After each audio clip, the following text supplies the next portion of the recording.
This is your updated multimedia weather briefing from the National Weather Service in St. Louis on Thursday afternoon, December 5th, 2013. Here you will see some regional radar imagery as of about 2:15 p.m. Central Time.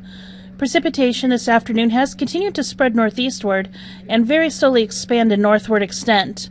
Our most recent reports include sleet in Farmington, Missouri, along with light snow mixed with a little bit of sleet in St. Louis County and St. Louis City, and light snow in Aviston, Illinois.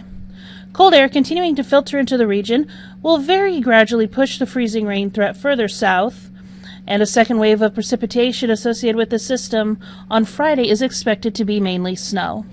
Here are some forecast accumulation graphics, and these are valid through 6 p.m. on Friday. We currently look for locations across southeastern Missouri and southwest Illinois to have a more prolonged period of mixed precipitation in the form of sleet and freezing rain than locations further north and west, due to the slow filtering in of colder temperatures, though we do look for everybody to change over to haul snow.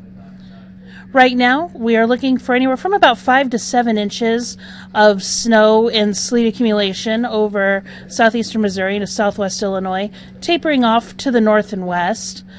And we are also looking for upwards of 1/10 of an inch of ice accretion over southeastern Missouri and into southern Illinois.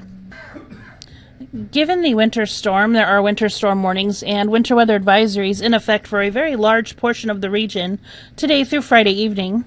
And important to note is snowfall amounts are expected to be a very tight gradient north of the advisory area, including across the St. Louis metropolitan area. This concludes your multimedia weather briefing highlighting the winter storm unfolding across the region on Thursday afternoon, December 5th, 2013. If you have any questions or need additional information, you can check out our website at weather.gov/St. Louis. You can send us an email, give us a phone call, or you can find us on Facebook, Twitter, and on YouTube.